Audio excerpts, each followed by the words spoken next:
crecí con resentimiento de mi vida, de Jesús, del cristianismo, nunca había escuchado. Yo llegué a la universidad con apenas 200 soles en el bolsillo, pero el divorcio, debo decirte, Josué, que es el último lugar al que un pastor llega.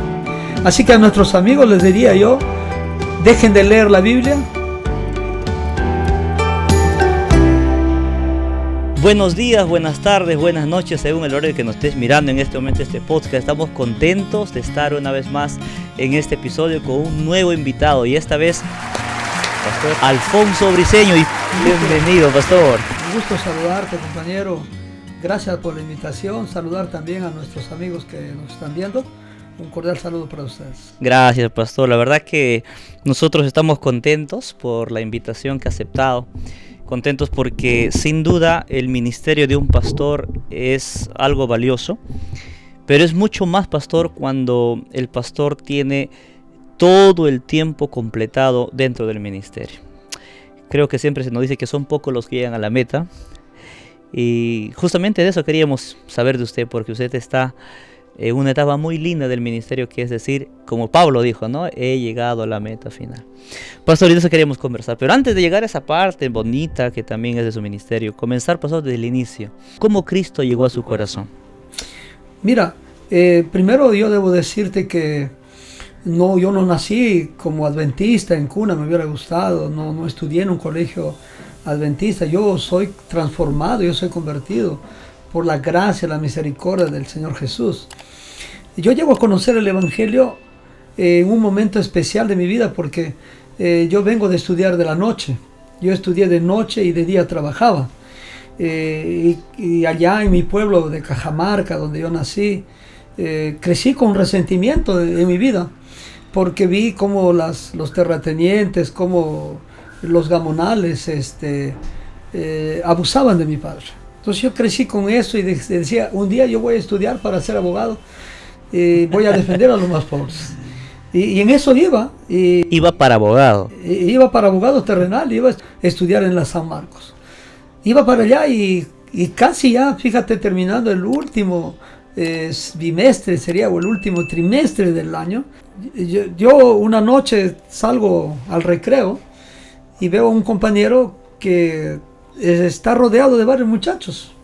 Pues entonces yo pensé que estaban queriendo pelear o que está allí. Como yo no conocía al Señor, pues yo también bajé supuestamente para defender. Y cuando yo bajo y encuentro a mi compañero rodeado, y me doy con la sorpresa que él está entregando unos tratados. Y yo sin saber de qué se trataba, le digo, yo también quiero. Y él me mira sorprendido que yo le pidiera eso sin preguntar de qué se trata. Y entonces él me dice, ¿tú quieres esto? Le digo, sí, mira, yo quiero. No sabía Josué qué estaba pidiendo, pero de alguna manera yo quería ese curso. Entonces él me dice, mira, son cursos de la Voz de la Esperanza. Yo para entonces no entendía qué era la Voz de la Esperanza, ni qué cursos, nada. Él me dice, mira, son cursos de la Voz de la Esperanza, y si tú lo estudias, te voy a regalar una Biblia y un cuadro de la Segunda Venida. Mira, nunca había tenido una Biblia y siempre había querido tener una. ¿Había escuchado antes de Cristo, de la Biblia, del cristianismo, pastor? No, mira que de Jesús, del cristianismo, nunca había escuchado. Solo crecí con la idea del catolicismo, de que yo soy católico por tradición de mis padres y esas cosas. Pero siempre cuando yo iba al colegio veía campañas evangelísticas en las calles, las carpas de ese entonces, ¿no? Y siempre quería entrar, y curiosamente nunca me dejaban entrar porque era niño. Oh. Y me decían, pues tú no tienes parte en este evento. Y veía que regalaban Biblias, ¿no? Y yo siempre quería tener una. Y cuando él me dice, si terminas el curso, te voy a regalar una Biblia y un cuadro de la Segunda Venida, alentó más mi curiosidad y mi deseo. Y fíjate que en una semana terminé de estudiar ese curso. En una semana. Y cuando fui el viernes al colegio, a la escuela en ese entonces, le digo, mira, ya terminé, dame la Biblia y dame el cuadro que me has ofrecido. Y él queda sorprendido porque me dice, ¿cómo que ya lo acabas? Sí, digo, ya acabé. Y debo decirte, apreciado pastor, que el curso que yo estudié en ese entonces se llamaba Secretos para un Hogar Feliz. Así que él, al verme con el curso acabado, no tenía otra escapatoria que darme la Biblia. Él me dice, mira, está bien, te voy a dar la Biblia y el cuadro, pero para graduarte tienes que ir a mi iglesia. Oye, pero eso no fue el trato, le dije, ¿no? Tú me dijiste que yo solo tenía que estudiar y que tú me ibas a dar el... Nunca me dijiste que me tenía que ir a graduar. No, me dice, pues mira, tienes que ir a graduarte a la iglesia. Y digo, ¿y en qué iglesia? Me dice, en la iglesia que guarda el sábado.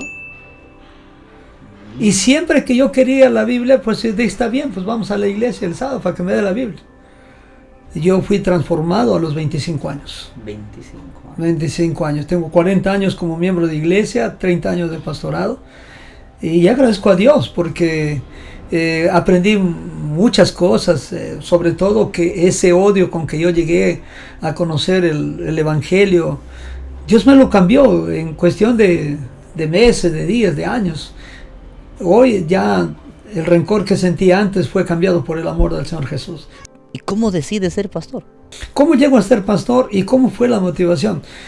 Para entonces, la universidad, que en ese entonces se llamaba todavía CESU, o sea, Centro Superior de Estudios de la Universidad, ahora universidad, en el entonces era CESU, y los estudiantes de teología venían a hacer sus prácticas a las iglesias. Y entre ellos me tocó presenciar a un muchacho activo, metido. El tipo hacía muchas cosas y veía cómo los jóvenes lo buscaban, veía cómo la iglesia le consultaba. Y yo de manera inocente le digo a una hermana, yo también quiero ser como él. Y ella de manera inocente me dice, pues si quieres ser como él tienes que ir a estudiar teología. Y le digo, ¿y dónde? Allá en Ñaña, me dice, ¿no? Pero tienes que postular. Y bueno, dijo, está bien, yo quiero estudiar teología. Así que a los 26 años, con 200 soles en el bolsillo, solo para pagar la matrícula de postulación, fui a la universidad y por gracia del Señor ingresé en el penúltimo lugar, pero ingresé. Pero ingresé. ¿Y sus planes de lo que estaba estudiando para ser abogado o lo que iba a estudiar para ser abogado? Mira, te digo que en un momento el Señor me quitó todos los sueños humanos y los cambió por sueños divinos, por sueños especiales que Dios tenía para mí. Qué lindo. Muy bueno, pastor, lo que menciona. ¿Y cómo fueron esos años, pastor? Si comenzó con 200 soles, no sé cómo habrán sido los siguientes años. ¿Cómo lo fue, pastor? Mira, una cosa es que cuando tú ingresas sientes alegría, gozo, le cuentas a todo el mundo, ¿no? Y entre todo el mundo fui a mi familia, ¿no? Le dije, miren, ingresé a la universidad. Y mi hermano el mayor, que para entonces pues no era adventista y mi familia no era, yo soy la primera generación de adventistas en mi casa. Cuando voy a mi hermano le digo, oye, mira, ingresé a la universidad, voy a estudiar teología. Y me pregunta, ¿y qué es eso? Y ¿Cómo se come eso, no? ¿Cómo se come? Y le digo, y voy a estudiar teología. Y me dice, ¿y qué es eso? Le digo, voy a estudiar para pastor. Me dice, siquiera para abogado hubieras estudiado, que te hubiéramos apoyado. Tú ves cómo lo haces. No encontré el apoyo de mi familia y bueno, los entendí en ese momento porque ellos no conocían el Evangelio, no conocían la salvación, ¿no? Y empecé por fe a estudiar. Yo llegué a la universidad con apenas 200 soles en el bolsillo, sin saber qué es lo que iba a ocurrir en mi vida. Pero Dios a lo largo de todos esos años hizo milagros. Colporté. Mi primer campo de colportaje fue Cerro de Pasco. Ahí me metí 3 meses y por la gracia de Dios volví con plata para estudiar. Eso, pastor, me gustaría que quede claro para los amigos que nos escuchan porque hay un público que, digamos, desconoce estos temas, ¿no? El pastor, para que estudie, y no solo pastor, sino cualquier carrera en la universidad, tiene pues el trabajo de diversas formas, construcción, otros detalles, pero en el caso de usted y de muchos pastores, incluyéndome, tenemos un medio que se llama el colportaje. ¿Qué es el colportaje, pastor? Bueno, el colportaje es más que vender libros. El colportaje es llevar el mensaje de Dios impreso en las páginas a la gente. Es decir, colportaje no es una venta, no es vender libros comunes, es llevar libros con el mensaje sagrado de Dios. Y como bendición viene la retribución económica, ¿verdad? La retribución económica viene, como ya te dije, en ese primer año yo fui a Cerro de Pasco y volví con mucho dinero. Aprendí también allí a perder el miedo. Nunca había... Si tú miras ahora, claro, muchos me preguntan, pastor, su liderazgo. Pero el liderazgo yo no nací así. Dios me lo hizo. Por ejemplo, el colportaje me enseñó a perder el miedo. Pastor, yo pensé que venía con el liderazgo, el evangelismo que tiene de manera innata. No, mira, yo no conocía nada de esto. Dios me ha hecho así. Dios me ha perfeccionado así. A los que están escuchando, amigos, acá hay un pastor con mucha experiencia sobre temas de matrimonio, evangelismo, divorcio también, pastor, ¿verdad? Bueno, sí, mira, aunque tú lo dijiste de manera de broma, pero sí, ayudo también, oriento para que las personas canalicen primero sus diferencias matrimoniales y si tienen que llegar al divorcio, les muestro el camino cómo hacerlo. Pero el divorcio, debo decirte, Josué, que es el último lugar al que un pastor llega. Sí. Yo procuro, al igual que usted, he procurado durante todo este tiempo restablecer las relaciones rotas. Es doloroso. Es doloroso, pero con la ayuda de Dios se puede. Amén. Nos quedamos cuando usted estudió. ¿Y cómo fueron esos años de estudio en la universidad, pastor? Bueno, mira, esos años fueron muy diferentes a los que son ahora, ¿no? Ahora es cuestión de computadoras y laptops y redes sociales como la que estamos ahora haciendo. Allá no, allá por esa entonces era todo a mano, ¿no? Los trabajos teníamos que hacerlo primero a mano, después pasarlo a máquina. Y si una hoja se echaba a perder, teníamos que echar de nuevo otra vez el trabajo. Ahora con las computadoras se corrige todo y se vuelve a hacer de nuevo. No, en aquel entonces era full lápiz, full apuntes, full todo. Yo andaba con mis manojos de verbos en las hojas para cuando iba caminando, iba repitiendo, ¿no? Y bueno, el estudio aquel entonces era diferente, pero muy lindo, porque uno guarda muchos recuerdos bonitos de esa época. Y ver hoy nuestra universidad totalmente cambiada, vemos la gloria de Dios ahí. Amén. Quizás para los amigos que no entienden el término de lo que usted comentaba, el verbo, porque yo también lo he usado, nosotros en la universidad estudiamos idiomas, ¿no? Así es. El hebreo, el griego, derivados del latín, algunos detalles. Y para aprender eso, antes usted lo hacía, en mí quedó todavía esos detallitos, ¿no? De tener una especie de sonaja, digamos así, ¿no? Con un montón de hojitas de los verbos, los términos. Que lo conseguíamos en la universidad, perdón, en la imprenta. En la imprenta, los términos más difíciles y estar repitiendo durante todo el día, ¿no? Curioso, que es una técnica para los que estudian algún tipo de idioma. No, y esto funciona, ¿sabes? Porque la memoria es tan poderosa, sí, que mientras lo vas alimentando, lo vas grabando y el beneficiado es el estudiante. Claro, hay una frase que dice: la repetición constante crea una marca. Así es, amigo. Bueno, terminó la carrera, comenzó su ministerio. ¿Dónde inició el pastor Alfonso Briceño su ministerio? Bueno, mira, por la gracia de Dios yo fui llamado al ministerio en el año 1995, cuando era Unión Incaica, cuando todavía era Bolivia, Perú y Ecuador. ¡Wow! Mira cómo la obra de Dios ha crecido, cómo Dios ha multiplicado maravillosamente. Yo recibí el llamado en 1995 y mi primer campo de trabajo fue el Colegio Miguel Grau de Ica como capellán. Ahí estuve 2 años, de allí pasé a Chimbote, al Colegio El Buen Sembrador de la Cramarca de Chimbote, que está un poco para la chacra, ¿no? Y mi primer campo pastoral fue Huaral. Huaral. Tierra de las naranjas, pastor. La tierra de la naranja, de las mandarinas. Y sabes que allí aprendí a comer las mejores naranjas, las mejores frutas. Y aprendí también cómo diferenciar las malas de las buenas. Y justo eso habla la Biblia también, ¿no? De saber claro, diferenciar, ¿no? Y debo agradecer a Dios porque me dio un distrito muy lindo, del cual guardo un excelente recuerdo de los hermanos. Y hasta el día de hoy, Pastor Josué, mantengo todavía una amistad eterna con ellos. Amén. Pastor, y en ese proceso, ¿en qué momento aparece en su vida su amada esposa y familia? Mira, esa es otra historia. Como tú sabes, cuando uno estudia en la universidad tiene mucho abanico para escoger a la futura esposa, ¿verdad? Alguien dijo, es un jardín lleno de flores. Exacto, la universidad, ¿no? Dentro de muchas espinas, ¿no? También. Entonces, uno tiene mucho abanico ahí para escoger, para ver quién podría ser.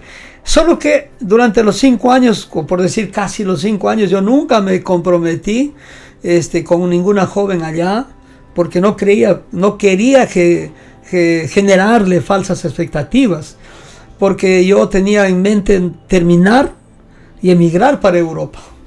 Pero los planes humanos son humanos, más los planes divinos de Dios son otros.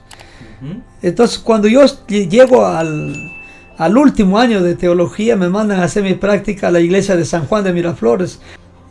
Yo llego allí pues en marzo, ya cuando llegan todos los estudiantes, ¿no? Y encuentro a la iglesia pues en el proceso de evangelizar por Semana Santa.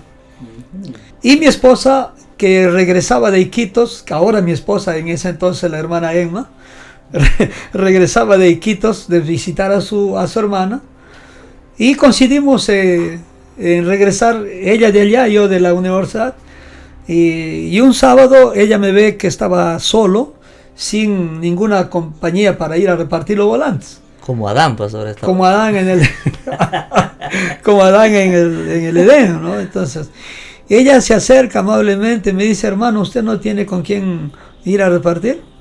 Y le digo, no. Y ella me dice, le acompaño. Yo le dije con mucha ética, mire, le agradezco, pero sabe que no es ético que un varón salga con una señorita, hay que guardar las salvedades, que la iglesia pueda aumentar. No, me dijo, no se preocupe, yo sé respetar y sé también que usted es una persona que respeta. Así que comenzamos a ir a repartir volantes, y repartimos tantos volantes que llegamos a casarnos y formamos un ministerio de una vida de 30 años de casado. ¡Wow! Por volantes. Por volantes. Así que el volanteo es una muy buena opción. Es una buena técnica para los chicos que están solteros. Algunos que les cuesta galantear, pastor. Una técnica para acercarse a la chica, ¿no? Pastor, siempre que estuve en el ministerio o estuve estudiando, oraba y decía, Señor, el día que traigas a una compañera, debe ser alguien que me ayude en el ministerio y no que estorbe. Qué lindo. Y Dios colocó a la mujer correcta, y usted la conoce, su esposa la conoce. Una maravillosa mujer. Ella es una mujer, sin quitarle méritos, una mujer muy linda, muy paciente, al igual que su amada esposa, que la conozco, una compañera que sacrificó prácticamente su carrera, no porque yo se lo haya pedido, ella es contadora de carrera. Fíjate cómo Dios junta los caminos y nos permite juntarnos el complemento exacto para que Dios use a estas parejas para el ministerio. Yo le agradezco a Dios por la esposa que tengo, porque ha hecho un soporte extraordinario, al igual que muchas esposas de los pastores lo hacen con sus compañeros. Por eso yo creo que la mitad de lo que se logra como pastor lo debemos a la esposa, ¿verdad? Sí, pastor, mira, porque ellas hacen todo un trabajo extraordinario, y muchos de estos debemos darle el crédito a ellos, debemos reconocer, y pienso que en algún momento la iglesia, la obra que administra la iglesia debiera tener un reconocimiento, porque ellas hacen un trabajo extraordinario, espléndido. Amén. Yo, sin el apoyo de mi esposa, no hubiera hecho muchas cosas que ellas las hacen, y que tal vez usted y yo no lo haríamos, porque ellas toman esa rienda sin preguntar nada. Y si usted me pregunta por qué lo hacen, porque ellas son mujeres que aman a Jesús y lo hacen todo por amor al Señor. Un aplauso para las esposas, de verdad, lo hacen. Pastor, ¿ha tenido alguna experiencia dentro del ministerio que marcó su vida? Me faltaría tiempo para contarle todos los casos vivos, palpables que el Señor ha hecho. Un día allá en Chimbote, una hermana vino un día y me dice, pastor, mi mamá se está muriendo y quiero que usted vaya a ungirlo. Teológicamente usted y yo sabemos que el ungimiento no es para despachar a las personas a la muerte, pero los hermanos pues, lo ven así. Ese hermano pues, dice, pues, yo quiero que lo haga, eso, ¿no? Porque ya se va. Exacto, ya se va, ya se despide, y quiero que se despida bien, pues, ¿no? Pero yo digo, hermana, pero el ungimiento no es para eso, teológicamente no es para eso. El ungimiento ya tú sabes que es para sanidad y para que la persona quede a cuentas con Dios. Exacto. Pero yo fui porque si no vas, los hermanos dicen, pues mi familia se murió por culpa del pastor, porque no quiso venir a ungir. Y yo fui, y cuando llegué encontré a la hermana pues ahí tirada en la cama, ahí en el piso, estaba ahí, inclusive las moscas ya estaban revoloteando encima de ella, ¿no? Y para completar el cuadro, la hermanita de edad pues hablaba solo el quechua. Solo el quechua. Así que tenía otro problema. Lo bueno es que empleé el don de lenguas. La hermana hablaba el quechua y el español, la hija. Así que le dije, hermana, todo lo que yo vaya a decir, usted le va a transmitir a su mamá. Y así lo hicimos. Después puse mis manos sobre ella, oré, y en el nombre del Señor ungí. Mi oración fue, Señor, tú sabes que esta hermana tuya o esta hija tuya tal vez no entendió nada de lo que yo dije. Pero tú eres un Dios vivo que sí escucha, y en tu nombre, para gloria tuya, por el nombre tuyo, para gloria tuya lo voy a ungir. Lo ungí, después me fui a la sierra a visitar, y después de 15 días volví. Y pues fui para supuestamente conocer la tumba donde lo habían enterrado al hermano. Y pregunta a la hija, ¿y dónde la enterraste a tu mamá? No, pastor, me dice que la voy a enterrar. Si al día siguiente, después que usted la ungió, se levantó y está caminando en la plaza hasta el día de hoy.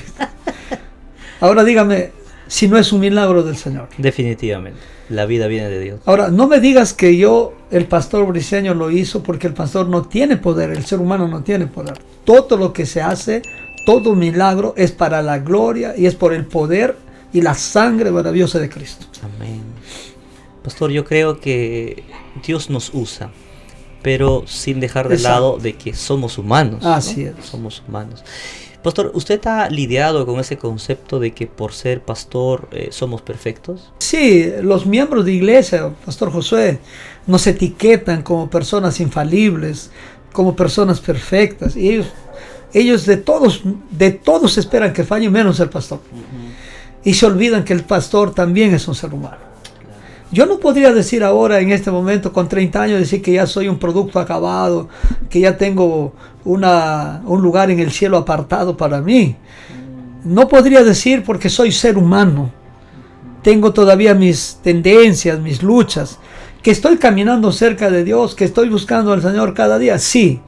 Pero no puedo decirte, pastor, en este momento, ni a nuestros amigos que nos escuchan, mire, ya yo soy una persona perfecta, acabada. Sería el más grande mentiroso. Y no aceptar mi realidad de ser humano. Pero sí he tenido eso de que los seres, las iglesias, los miembros, inclusive la gente del mundo, considera que ustedes, los pastores, somos perfectos, que no, todos tienen derecho a equivocarse menos nosotros. Es una etiqueta, creo que es también un poco injusta, porque al igual que ellos, estamos en la misma batalla espiritual, ¿no, pastor? Mira, yo aprendí, en primer lugar, Pastor Josué, a no pelearme con ninguna persona. No aprendí a hacer conflictos con nadie. A esas personas que creen que uno es perfecto, con amor, con cariño, con visitación, he ganado su corazón. Y han logrado entender que el pastor también es ser humano cuando vas a comer a sus casas, cuando vas a orar, cuando ríes con ellos, cuando bromeas con ellos, o cuando sales a un campamento, abrazas a los chicos, abrazas a los hermanos, ¿no? Entonces ellos entienden luego que tú eres también un ser humano y que también tienes tus propias luchas. Amén. Pastor, cuando usted menciona 30 años, que son 30 años de ministerio, yo saco mi cálculo retrocediendo. Estamos hablando de un periodo que quizás la generación moderna no conoce mucho. Yo tampoco, pero sí he escuchado bastante. Tiempos donde este país fue sacudido por el terrorismo. En esa época del terrorismo, pues estaban prohibidos de predicar. Asistir a la iglesia también. Y claro, porque tú asistías y era como desafiarlos. Pero muchos cristianos, arriesgando todo, fuimos a la iglesia. Y íbamos a cantar, a alabar a nuestro Dios. En esa época todavía los grupos pequeños son ya un poco más tardíos. Los grupos pequeños son a partir del 2010 en adelante. Antes no, antes existía, o asistías a la iglesia o claudicabas. Mira, en mi época de estudiante, el pastor Quinteros ideó un plan extraordinario para derrotar al terrorismo en Huaycán. Cuando usted iba a Huaycán y le decía yo voy a la iglesia a predicar, no le dejaban entrar. Le decían o te vas o te volamos. El tiempo Entonces, de los cochebombas y todo eso. cochebombas, y de verdad, ¿no? Si no desafiabas a ellos y no hacías caso, te ponían una bomba y te hacían volar, ¿no? Y Huaycán, pues era la zona roja. Huaycán, Horacio Ceballos, La Gloria. En Lima, la zona roja era Huaycán. Si no Huaycán, me en equivoco, esa época ¿no? era la más dura, la más dura era Huaycán. Después San Juan de Lurigancho. Pero la más dura a vencer era Huaycán, porque ahí ya tenían sus bases, tenían todo ya. Hasta cobraban cupos para entrar. ¿Y cómo evangelizó, pastor, ahí? Mira, el pastor Quinteros, como te decía, ideó el plan de la iglesia en tu casa, y él en su carrito nos llevaba a las diferentes casas de los hermanos. Él nos iba dejando en la primera casa, en la segunda, en la tercera, y él se iba a la última casa. Y él terminaba y bajaba recogiéndonos. Así, por 30 noches, 40 noches, hicimos que el evangelio prenda en las casas. Amén.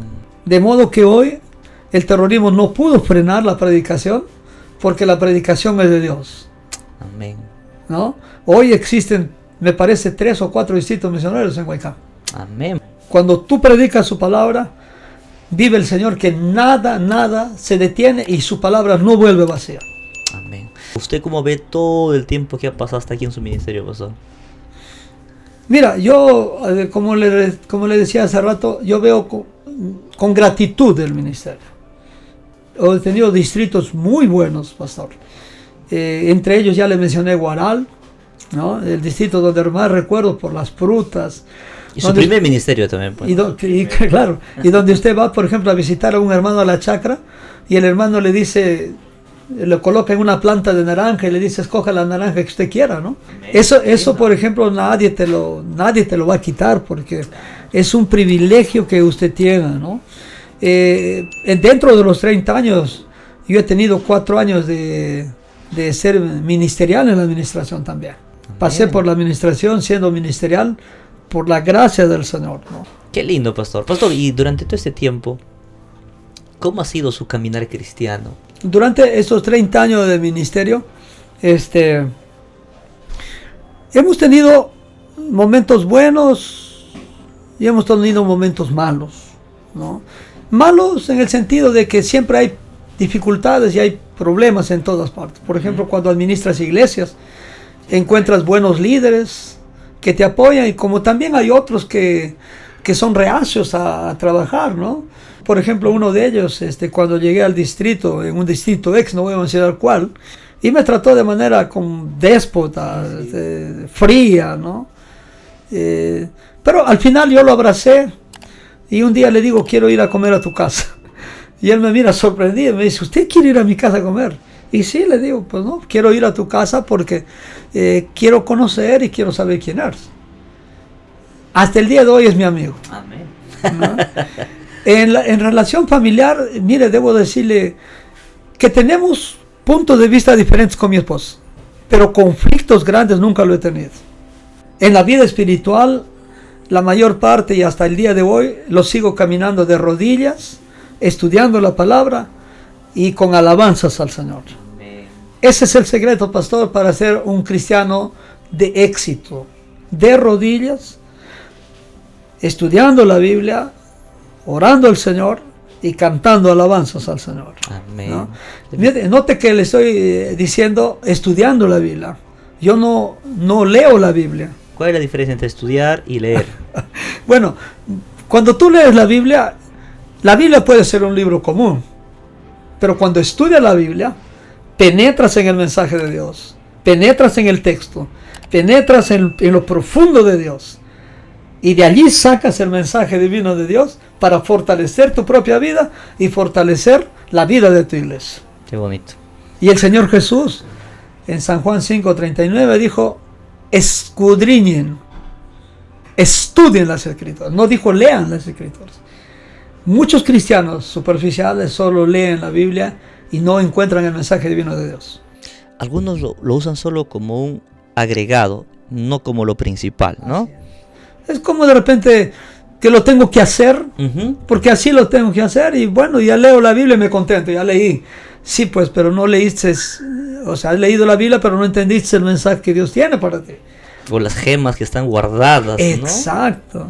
Tal vez por eso cuando Jesús hizo el vino y lo llevaron a nuestra sala, y cuando este hombre probó y dijo, oye, tú has guardado el buen vino hasta ahora. Y quién sabe si el buen vino de la palabra de Dios todavía está reservado para la gente que quiere encontrar a Dios. Y que escudriña la Biblia. Y que estudie la Biblia.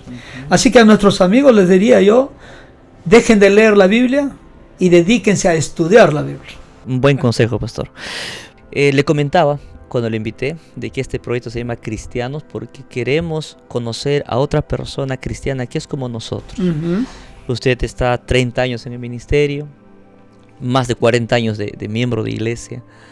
Pastor me dijo que durante ese tiempo ha pasado muchas cosas. Y hay muchos jóvenes y amigos que van a estar viendo este programa y escuchando, en el cual van a decir, yo también soy cristiano. Y algo que pasa en los cristianos que pocos lo dicen es, ¿cómo seguir adelante después de que fallo? Porque hay muchos cristianos que intentan cada día mejorar y algunos ya no vuelven a la iglesia porque creen que su pecado es mucho más que el amor de Dios. ¿Cómo usted ha lidiado eso y qué diría ese tipo de público que pasa algo así? Sí, mira, a lo largo de nuestra vida hemos encontrado muchas personas que se han desalentado en el cristianismo, y yo diría que es básicamente tomando mi propia experiencia. Cuando yo entré a la iglesia, los primeros años, los primeros meses, era un caminar que no había cambiado con el Señor, que no había sido transformado por el Señor. Y las costumbres mundanas de antes todavía seguían acompañándome, ¿no? Entonces, cuando yo llego al final de mi primer año de cristianismo, yo hice una evaluación, que muchos cristianos tienen miedo de hacer su evaluación, porque tienen miedo de salir jalados. Entonces yo hice una evaluación de cómo iba mi relación con el Señor, de cómo iba mi relación con mis diezmos y mis ofrendas, de cómo iba mi relación de oración con el Señor, y qué tipo de oración estaba haciendo, ¿no? Y también hice mi evaluación de cómo estaba mi testificación con el Señor. Estas áreas son vitales para crecer en el cristianismo, tal como Pablo lo dice, ¿no?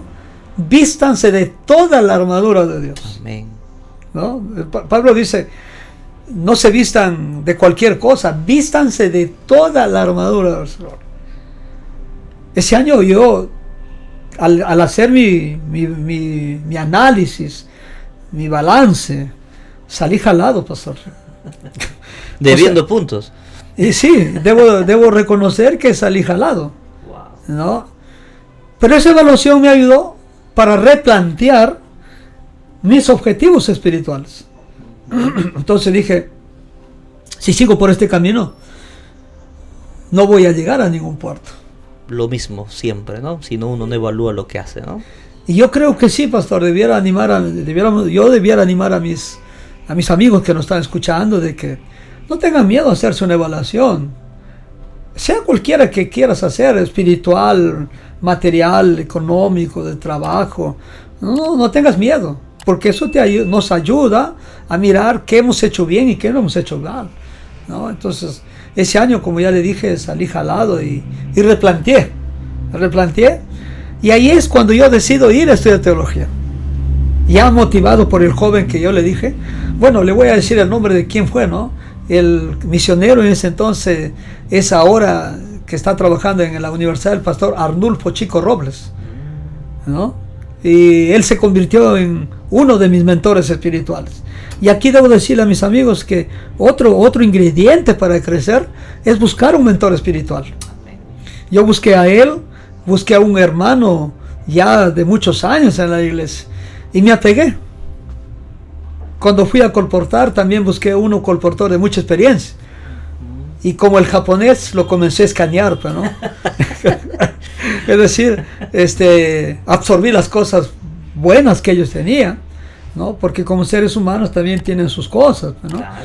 Entonces esas cosas a mí me ayudaron a crecer espiritualmente. Yo diría a nuestros amigos que nos están escuchando que no tengan miedo a buscar un mentor espiritual, que se apeguen a ellos, ¿no? Y van a crecer espiritualmente. Así que en el ministerio me ayudó muchísimo a hacer una evaluación y eso me ayudó a crecer, como ya le dije, a orar. Y hoy dependo, a partir de las 5 de la mañana, tengo ya mi hora marcada durante 30 años, todos los días de 5 a 6 de la mañana, de rodillas ante Dios. Amén, pastor. ¿Se considera cristiano perfecto, pastor? Yo, como ya le dije hace rato, yo creo que no soy un cristiano perfecto. Sería el más grande mentiroso decir que ya soy un cristiano perfecto. Charles Spurgeon, el predicador más poderoso del siglo pasado, y otros tantos, cuando se les preguntó la misma pregunta, ellos dijeron: nosotros también somos seres humanos, que estamos buscando el camino a la perfección, acercándonos cada día a Dios, sí, pero perfectos, no, pastor. No podría afirmar con jactanciosidad, decir que ya soy perfecto, porque perfectos solo lo seremos cuando Cristo venga. Y si por gracia lo alcanzamos, seremos transformados en un abrir y cerrar de ojos. Amén. Pastor, está pronto a dejar las filas del ministerio. La pregunta es, ¿se acabó ahí toda la labor misionera? No, mira, gracias por la pregunta, aunque es la pregunta incómoda que todo pastor que se jubila no quisiera escuchar, ¿no? No porque sea mala, quiero que lo entiendas en el buen sentido. La pregunta incómoda porque te trae un poco de nostalgia, saber que vas a dejar la parte activa, ¿no? Disfrutar del compañerismo de tus colegas, de tus compañeros, de tu iglesia.